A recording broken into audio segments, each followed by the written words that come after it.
Elias Sidewi, bonjour. Bonjour, c'est Sofiane et merci pour l'invitation.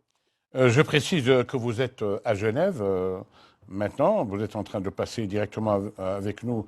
Nous sommes au studio à Tunis, à l'Ariana. Vous êtes à Genève. Vous êtes le directeur du Centre arabe de recherche et d'analyse politique et sociale.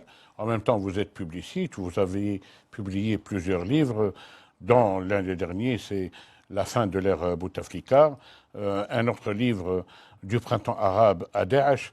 De Tunis à Damas, un autre livre aussi, les luttes de factions et les luttes des élites politiques et militaires en Algérie.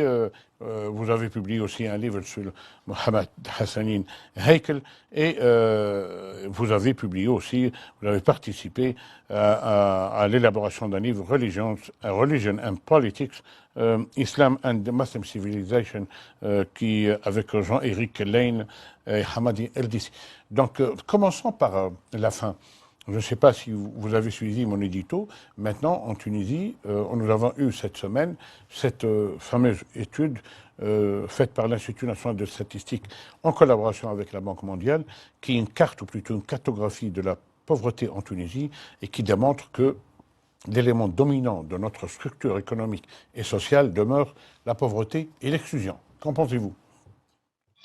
Ce que j'ai signalé et souligné dans mes ouvrages concernant la Tunisie, mes articles, mes interviews, on est en train de perdre la classe moyenne.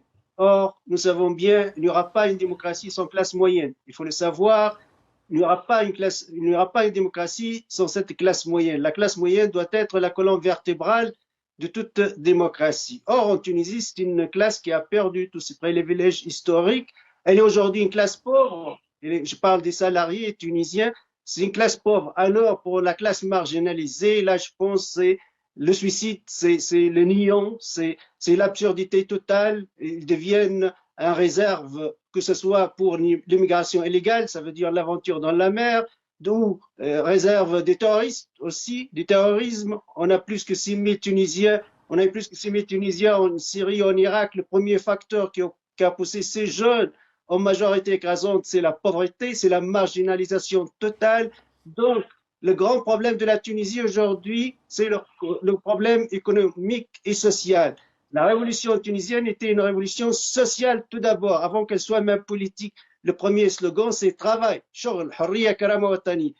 Le travail, ça veut dire le côté social. Après, c'était le côté même liberté d'expression qui est la liberté. Or, depuis la révolution jusqu'à nos jours, tous les gouvernements tunisiens ont appliqué à la lettre les directives du FMI et de la Banque mondiale. Ça veut dire la privatisation, ça veut dire l'État n'est plus social, mais c'est un État néolibéral à l'américaine. Je le souligne encore, il y a deux démocraties dans le monde occidental. Il y a ce que nous appelons la démocratie sociale, celle qui se trouve en Suisse, ou en France, ou en Grande-Bretagne, ou en Allemagne. Ça veut dire le citoyen a un double contrat avec l'État. Il a certes un contrat politique et les élections, et un deuxième contrat social. Ça veut dire l'État-providence, le welfare state. L'État s'occupe de son citoyen sur le plan Oui. quotidien. Voilà, Elias Or, Sidewi, or, oui. la Tunisie a choisi le modèle néolibéral à l'américaine. Ça veut dire qu'il n'y a qu'un seul contrat entre les citoyens et l'État, c'est le jour des élections. Et après, c'est fini. Il y a une rupture Voilà. totale. Oui. Et en même temps, on a un libéralisme dans de l'eau, un libéralisme sauvage. Vous parliez justement de cette classe moyenne qui périclite, mais aussi, il y a les plus pauvres, les plus démunis, parce que les riches sont en train de s'enrichir, et on a maintenant les privilégiés de l'état de la transition, comme il y a les seigneurs de la guerre dans d'autres pays, et les plus pauvres sont en train de s'appauvrir aussi. Oui, j'ai parlé de la classe pauvre, marginalisée. J'ai dit, et j'ai tiré la sonnette d'alarme, elle est devenue la réserve du terrorisme. C'est la réserve du suicide. C'est la réserve de l'immigration illégale qui est l'autre face de notre suicide. Donc, c'est une classe désespérée, totalement désespérée. Or, la classe moyenne aussi, elle est en train de tomber vers ce désespoir, elle se dirige vers ce désespoir et vers cette situation chaotique. On ne peut Voilà. pas avoir une démocratie dans dans un seuil de pauvreté très élevé dans une conjoncture où la classe moyenne perd tous ses privilèges. Voilà. Alors, cette semaine également, il y a eu, bien sûr, la nomination à des postes d'ambassadeurs, de consuls généraux de plus d'une vingtaine de personnes. En même temps, la réunion périodique qui devait se tenir, qui aurait dû se tenir au cours du mois de juillet ou du mois d'août, n'a pas eu lieu, c'est-à-dire des représentants des représentations des ambassades et des consulats et représentations diplomatiques à l'étranger. Elle a eu lieu d'une manière un peu claudicante, disons, et cela pose une question. Vous, de l'étranger, parce que vous êtes toujours branché sur le pays, vous écrivez, vous intervenez, vous analysez, mais en même temps, vous êtes un peu à l'écart, disons physiquement, ça ne veut pas dire que vous êtes à l'écart affectivement. On a l'impression que la diplomatie tunisienne, on a l'impression maintenant de devoir réinventer la roue. Le président de la République, par exemple, la semaine passée, il a dit, voilà, il faut une diplomatie nouvelle. On n'en sait rien. Notre représentant permanent aux Nations Unies, et la Tunisie, cette année, est membre non permanent du Conseil de sécurité, ce qui arrive une fois tous les 20-22 ans, a été changé 2 fois en moins de 6 mois. Est-ce que maintenant, d'après vous, il faut revenir aux fondamentaux de la politique tunisienne en matière diplomatique, c'est-à-dire la politique étrangère et la diplomatie, ou bien on va parler d'une diplomatie nouvelle dont on ne connaît pas encore les contours? Il y a un problème de la diplomatie tunisienne depuis la révolution jusqu'à nos jours, parce qu'elle n'a pas réalisé du succès au plan financier, elle n'a pas attiré des capitaux, que ce soit des capitaux étatiques officiels ou des capitaux privés. Et bon, parmi les causes aussi, il y a un clivage et du déchirure au sein de cette diplomatie. Souvent, on a eu le président dans un camp, son chef de gouvernement ou le Parlement dans l'autre camp opposé. À titre d'exemple, vis-à-vis de la Libye ou de Qatar ou de la Turquie, le président du Parlement tunisien, Rachid Ghannouchi, exerce sa diplomatie en allant et rencontrant Erdogan à Ankara ou en félicitant Fayez Sarraj de ses victoires militaires à Tripoli. Or, le président tunisien Kais Saïed, celui qui représente, selon la constitution tunisienne, la diplomatie, parce que ça fait partie de ses pouvoirs, les affaires étrangères et la défense, et lui, il a une autre politique. C'est une politique indépendante vis-à-vis de ses alliances. Donc, déjà, l'observateur étranger dit quelle politique étrangère tunisienne dois-je suivre? Celle du président, celle du chef du gouvernement ou celle du chef du Parlement? Il faut l'expliquer. La constitution tunisienne qui a donné les pouvoirs au président de la République et non pas au chef du gouvernement quand il s'agit de relations étrangères et non pas au chef du Parlement. Ça aussi, ça a entaché la diplomatie tunisienne. Évidemment, cette diplomatie, comme j'ai dit, n'a pas réussi à avoir des capitaux, surtout des pays du Golfe, ni du Qatar, ni des Émirats arabes unis. C'est un échec total. Or, l'Égypte, à titre d'exemple, sous Mohamed Morsi, l'islamiste Mohamed Morsi, a eu des milliards et des milliards de dollars du Qatar. Alors, sous Abdel Fattah Sisi, a eu des milliards et des milliards de dollars des Émirats arabes unis et de l'Arabie saoudite. La Tunisie a subi un grand échec quand il s'agit de la diplomatie extérieure afin d'avoir des fonds et des capitaux envers la Tunisie. Voilà. Justement, nous enchaînons avec ce point essentiel. Même si la nature des pouvoirs d'avant la Révolution, l'ère Bourguiba 30 ans durant, l'ère Ben Ali 23 ans durant, n'étaient pas des régimes démocratiques, ils étaient plutôt despotiques, mais il y avait quand même des fondamentaux de la politique tunisienne. Maintenant, on a l'impression qu'il y a une extraversion de la diplomatie tunisienne, qu'il y a des agendas étrangers, quand vous voulez d'en parler, qu'une partie de l'échiquier politique tunisien s'aligne avec le Qatar et surtout avec Erdogan. Maintenant, avec cette fameuse crise libyenne, avec bien sûr l'intervention des mercenaires sous la houlette du gouvernement de Tripoli et aussi Erdogan qui a tout fait pour les extirper de Syrie, d'Irak, pour les injecter près des frontières tunisiennes.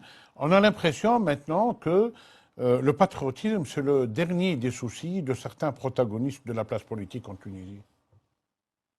Oui, malheureusement, vous avez cité Erdogan et la Turquie. J'ai fait une émission dans ma chaîne YouTube sur l'économie turque par rapport à l'économie tunisienne. Ce que j'ai constaté, que les marchandises turques ont envahi le marché tunisien en détriment des produits tunisiens. Ça veut dire le Vous producteur savez, tunisien qui là, je vous doit... coupe, excusez-moi. Oui. Récemment, on a importé même de larissa de Voilà, Turquie. Hein. Ne parlons pas Larissa du et fer, les... des habits, du textile, de tout. Même larissa, c'est-à-dire la Tunisie, nous avons inventé larissa. Alors, maintenant, on importe de Turquie.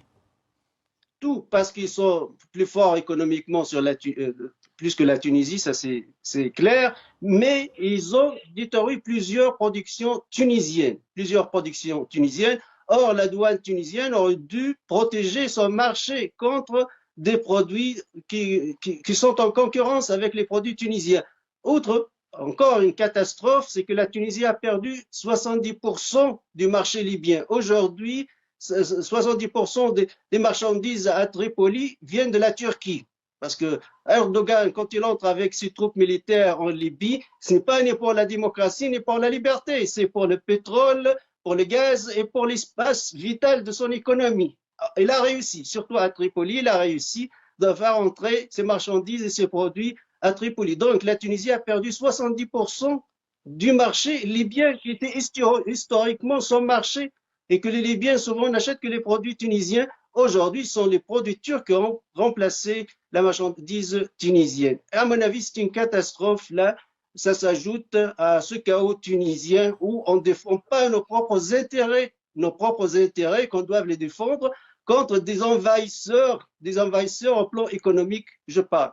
Malheureusement, la situation aussi pour le producteur tunisien est chaotique.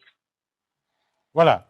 Donc, je rappelle, Riyad Sidawi, vous êtes directeur du Centre arabe de recherche d'analyse politique et sociale à Genève.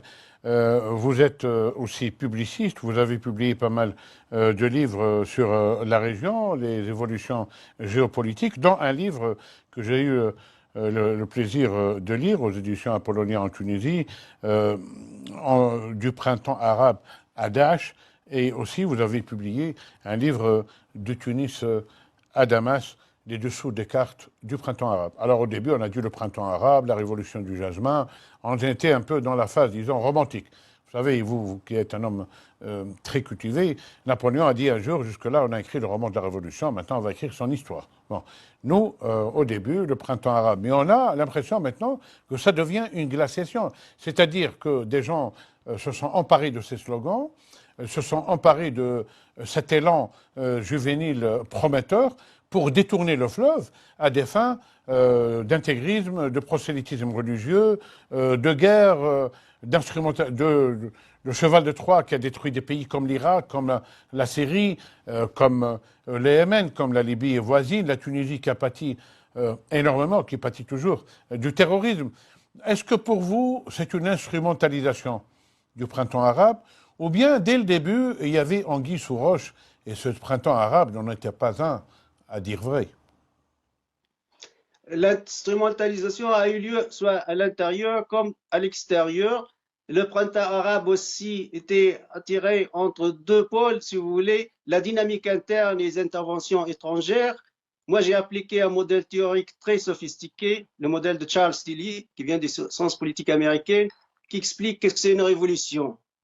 Les facteurs indirects d'une révolution, l'explosion démographique, l'exode rural, la marginalisation de la classe moyenne, ainsi de suite. Et les facteurs directs, surtout, les trois éléments qui composent la situation révolutionnaire. Premièrement, la radicalisation de l'opposition qui revendique le départ du régime, non plus les réformes. Deuxièmement, les divisions au sein des élites au pouvoir. Troisièmement, la position de l'armée. Il faut soit la neutralité de l'armée, soit la trahison de l'armée vis-à-vis du régime. En Tunisie, le noyau dur de la révolution, c'était les mouvements sociaux. Les mouvements sociaux, non pas les partis politiques, les mouvements sociaux, surtout à Sidi Bouzid, à Gasserine, puis les GTT, ça veut dire les syndicats tunisiens ASFAX, puis c'est tout le peuple tunisien. Les mouvements sociaux, on ne les connaît pas, leurs leaders sont locaux, ils exercent au plan local, donc ils ne sont pas médiatisés ni pendant la révolution, ni après la révolution. Or, ce qu'on a constaté en Tunisie aujourd'hui, des éléments, des politiciens qui se revendiquent comme des gardiens de la révolution. Voilà, justement, je voudrais qu'on ait un peu plus cette idée.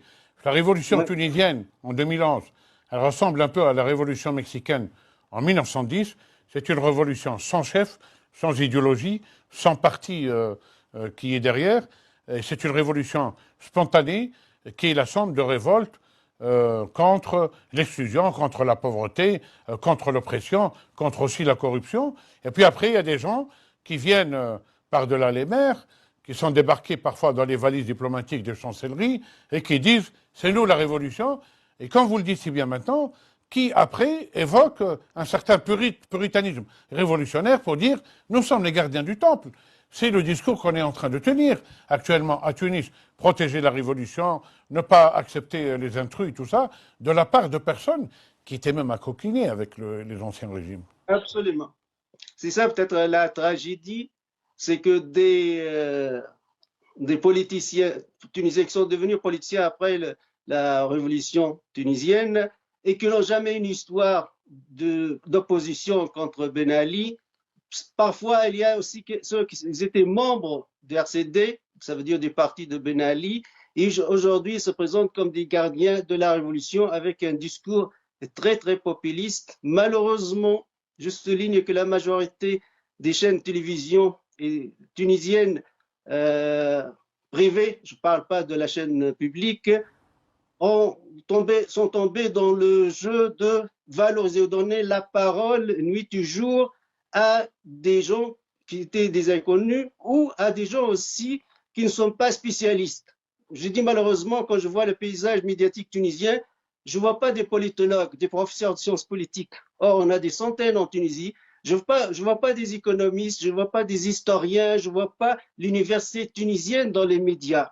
Je ne En vois tout pas cas, en ce qui l'université vous tunisienne concerne, dans les médias, je vous ai mais toujours je vois le invité, populisme. et on a dans plusieurs émissions, et ça a toujours été très important. Mais les élites aussi ne courent pas les rues, Riyad, reconnaissons cela.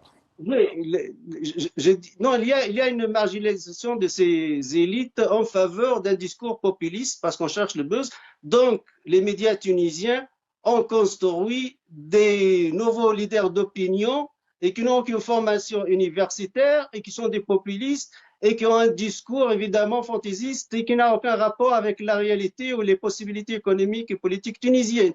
C'est ça le résultat. Aujourd'hui, celui qui insulte dans un programme tunisien, il devient populaire. Or, en principe, celui qui insulte, il est éliminé automatiquement et directement de tous les médias tunisiens.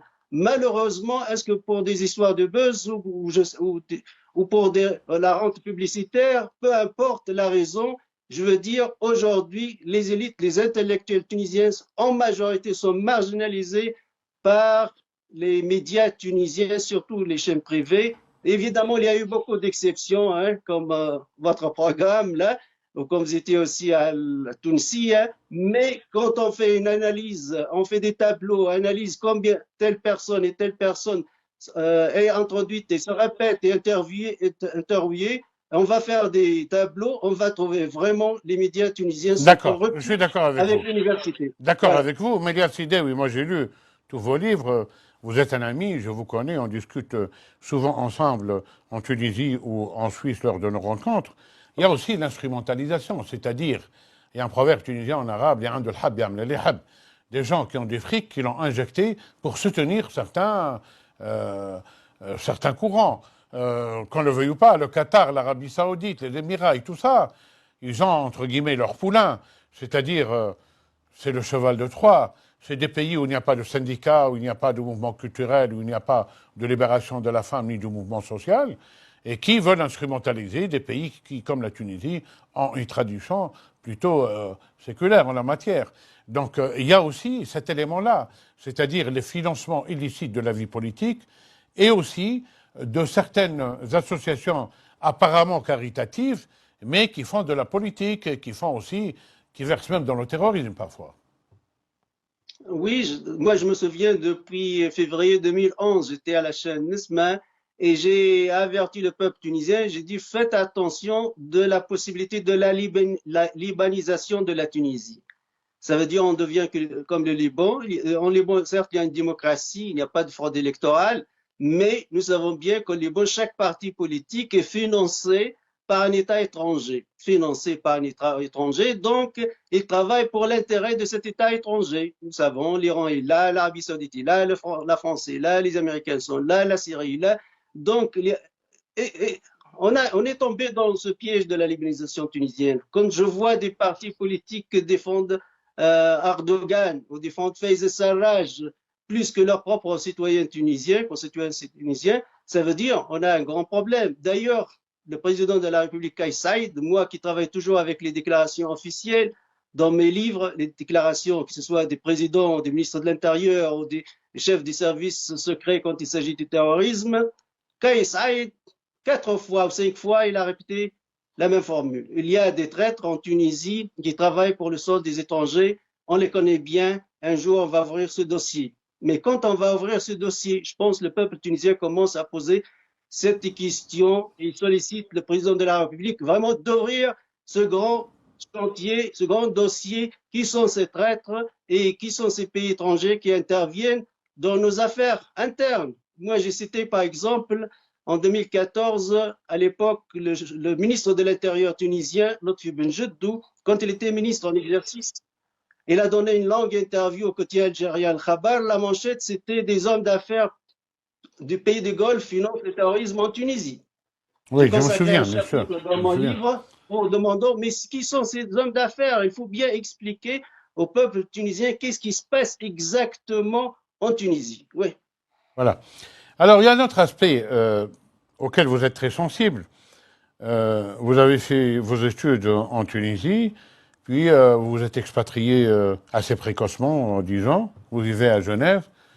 Les communautés tunisiennes à l'étranger sont en train de pâtir depuis quelque temps du désintérêt de représentation diplomatique tunisienne vis-à-vis d'eux, voilà, à leur égard, et en même temps, même les prestations consulaires et tout, il y a un renchérissement des prix de certaines prestations, et les Tunisiens ne sont importants pour les politiciens, ou les politicards, je dirais, qu'à partir du moment où on bat la campagne.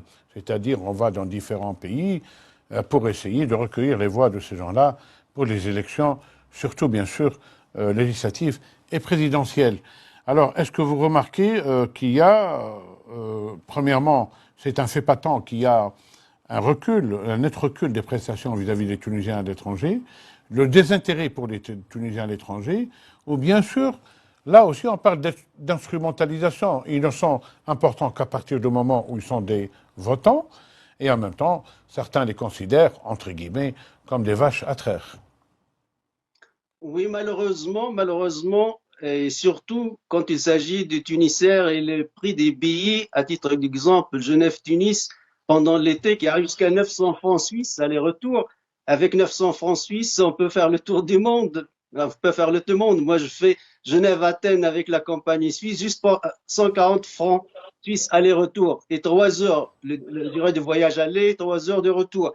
Or, je me trouve face à 900 francs. Il y a plusieurs familles tunisiennes qui ont 3, 4 et 5 enfants et qui ne rentrent plus, ou ils rentrent une fois tous les 4 ans en Tunisie parce qu'ils voient que les prix sont trop chers par rapport à leur porte-monnaie, par rapport aussi en comparaison avec d'autres destinations. Donc, aller en Espagne ou en Grèce, ça coûte beaucoup moins cher d'aller à son propre pays. Pourquoi? La grande question se pose.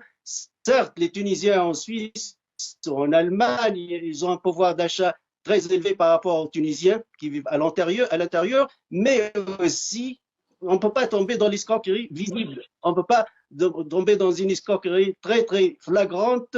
À mon avis, il faut repenser les Tunisiens. Moi, j'ai dit les Tunisiens à l'étranger peuvent sauver l'économie tunisienne. Comment peuvent sauver l'économie tunisienne? Tout d'abord par les prix des Tunisaires. Moi, si les prix des Tunisaires sont les mêmes comme EasyJet ou Ryanair, des compagnies européennes très célèbres, je pourrais passer chaque week-end, je pourrais le passer en Tunisie. Ça veut dire, je pars le vendredi, je rentre dimanche soir ou lundi matin. Chaque week-end, et je vais dépenser de l'argent. Deuxième élément aussi, on parle des Tunisiens qui n'investissent pas dans leur propre pays. Évidemment, quand on voit une administration lourde, bureaucratique, très retardée par rapport à l'administration suisse ou allemande, je donne à titre d'exemple, je renouvelle mon passeport suisse, ma carte d'identité suisse, avec 0 papier. Zéro papier. Je donne rien du tout. Même pas la photo, puisqu'on me prend une photo biométrique. Même pas la photo. Donc, avec zéro papier, vous prenez un rendez-vous, vous avez votre passeport et votre carte d'identité. Or, pour avoir une carte d'identité en Tunisie, je suis passé par l'expérience, il faut Oui, passer une c'est de la journée en paperasse. ambassade et paperasserie. Donc, il y a une bureaucratie très, très lourde, retardée aujourd'hui en Tunisie quand on me demande une copie conforme. Je souris évidemment. Copie conforme, c'est les années 50, les années 60. Même l'Algérie a supprimé cette fameuse copie conforme depuis Taouazon. Ou En la France, évidemment, légalisation de le code signature aussi. Hein. Nous sommes l'un des rares pays au monde où on vous demande de dire c'est ma signature devant un officier d'état civil et tout. Tout le monde maintenant, c'est la signature. On est à l'ère de la signature électronique même. Hein. Oui, absolument, parce qu'il y a une bureaucratie lourde, il y a une crise de confiance. L'État tunisien ou l'administration tunisienne veut dire le Tunisien est un menteur, le Tunisien est un voleur, je ne le crois pas, il faut justifier vos démarches. Un, deux, trois, cinq. Et finalement, c'est quoi? Moi, j'ai connu des Suisses qui ont fui la Tunisie, qui ne veulent pas investir en Suisse, en Tunisie. Quand on demande des dizaines de papiers qui sont inutiles, souvent, on ne comprend pas même pourquoi on demande ces papiers et ça devient lourd, très lourd. D'ailleurs, l'économie tunisienne est en train de tomber dans l'informel parce qu'il n'y a pas d'administration, il n'y a pas d'État, il n'y a rien du tout. Donc, c'est un secteur qui grandit jour après un autre alors que le secteur formel, ça veut dire l'économie nationale, est retardé par une administration lourde, très lourde, certes, qui a arrêté l'héritage de l'administration française, qui est la plus bureaucratique, plus retardée en Europe par rapport à l'administration suisse, à titre d'exemple, mais on fait aucune amélioration, aucune amélioration. Euh, pour être vraiment au XXIe siècle, à mon avis, dans 5 minutes, je pourrais créer une société via Internet, juste le numéro de ma carte d'identité, je donne une adresse et voilà, je clique et voilà, j'ai ma société. C'est ça l'administration aujourd'hui. Et ce n'est pas reviens, je n'ai pas de réseau, reviens, il faut. Finalement, des investisseurs étrangers ou tunisiens qui ont fui l'investissement dans leur propre pays. Voilà. Alors, il y a un autre aspect. D'ailleurs, je me souviens, nous étions ensemble un jour à Grenoble lors d'un colloque et nous avions rencontré un Tunisien qui nous avait dit moi, je ne peux pas rentrer parce que c'est trop cher pour moi avec mes enfants et ma femme. Ça me coûte à peu près 10 000 dinars. Donc, il vaudrait mieux avoir des prix préférentiels pour justement les Tunisiens à l'étranger, pour le retour annuel, pourquoi pas 2, 3 fois par an, et en même temps, pourquoi pas, les mobiliser davantage pour leur épargne et tout, pour qu'ils investissent en Tunisie. Alors, le dernier aspect de notre interview se portera sur l'Afrique. La Tunisie, c'est l'Africa, Ifriqiya, qui a donné son nom au continent. Même les Romains, ils disaient l'Afrique, l'Africa, proconsulaire et tout. Maintenant, des pays comme la Chine, comme la Turquie, considèrent que c'est le moment venu pour eux pour avoir une part du marché en Afrique. En Tunisie, malheureusement, nous sommes au nord de l'Afrique, nous avons des routes historiques, la route du sel, la Tunisie, Tombouctou, les différentes routes du Djérid, du Soudan jusqu'au golfe de Guinée et tout. Maintenant, nous avons très peu de dessertes sur l'Afrique, très peu d'accords commerciaux. Les Africains subsahariens et tout sont très mal reçus en Tunisie, pas uniquement par les pouvoirs, même par le Tunisien lambda. Est-ce que nous ne sommes pas en train de après avoir perdu notre vocation méditerranéenne, entre guillemets, je dis perdu, mais fragilisée, nous sommes en train de perdre notre profondeur africaine. Est-ce qu'il faut maintenant remettre le train sur les rails? Oui, il y a beaucoup de travail à faire, évidemment. L'Afrique, c'est l'espace vital de la Tunisie, puisqu'au moins, il y a plusieurs pays où les Tunisiens peuvent aller sans visa. Or, en Europe, on sait bien que c'est impossible. Donc, c'est un espace vital. La Tunisie, si je considère aussi la Libye comme un pays africain, je vous ai dit, elle a perdu 70% du marché libyen en faveur des Turcs, de l'invasion militaire d'Erdogan en Libye.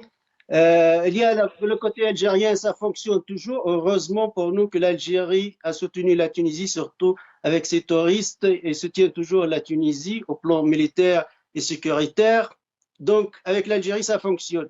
Avec la Libye, on a perdu le marché tunisien en faveur des Turcs. Maintenant, les restes des pays africains aussi, je suis sûr, on est en train de perdre nos marchés vu le problème de phosphate. Donc, on n'exporte plus le phosphate. Et un pays agricoles comme les pays africains qui importent le phosphate, le jour où la Tunisie ne pourrait pas, ne pourrait pas vendre et signer ces contrats, évidemment, ils vont changer de partenaire. Et c'est le Maroc. Le Maroc a pris beaucoup de marchés tunisiens aussi en Afrique, il faut le dire. La même chose pour l'Égypte, la même chose pour la Turquie.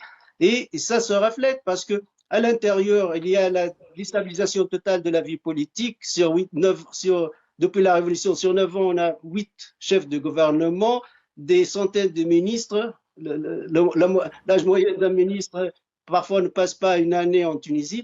Donc, évidemment, ce système parlementaire tunisien qui a engendré une vie politique non stable. Mhm. Et d'où ce manque de stabilité a fait fuir les investisseurs étrangers et les marchés étrangers aussi. Parce que dès qu'on est faible à l'intérieur, évidemment, on perd à l'extérieur. On perd beaucoup à l'extérieur. Il faut qu'on soit fort à l'intérieur, uni à l'intérieur, pour avoir une force à l'extérieur et pour avoir des marchés à l'extérieur. Mais si vous êtes faible à l'intérieur, évidemment, à l'étranger, on ne vous respecte pas, que ce soit des pays européens ou des pays africains.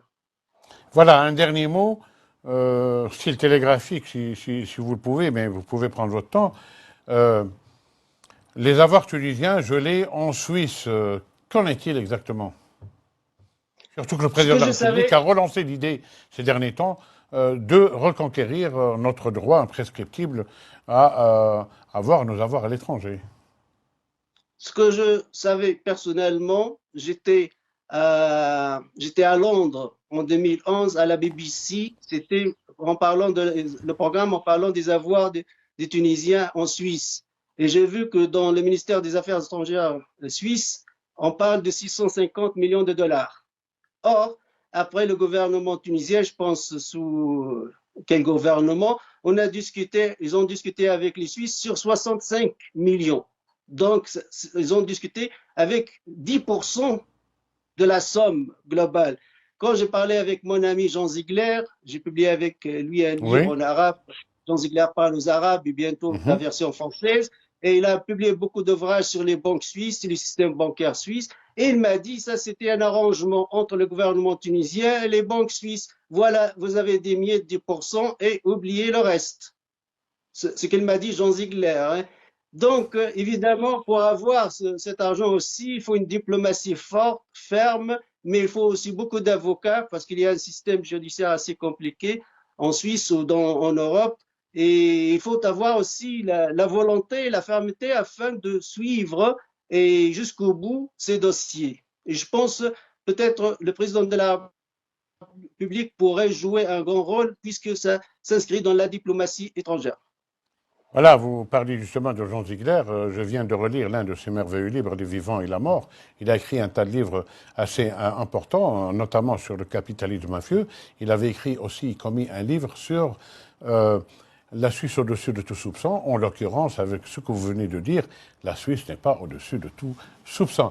Elias Sidé, je vous remercie. Nous aurons l'occasion de vous retrouver par intermittence, comme ça, pour un débat fructueux, assez important, assez intelligent, un regard lucide et sans complaisance sur l'actualité, dans l'espoir de vous retrouver autour d'un café à Tunis ou à Genève, un de ces quatre. Merci à vous. Merci. Au revoir. Au revoir, merci. Voilà, nous arrivons à la fin de cette émission. On a essayé avec notre ami et l'illustre intellectuel Eliad Sidewi de brosser un tableau de la situation régionale et locale. À la revoyure, comme disait l'autre, dimanche prochain, Inch'Allah, celui-là, Tunisie, la mère patrie, sans tabou. Au revoir.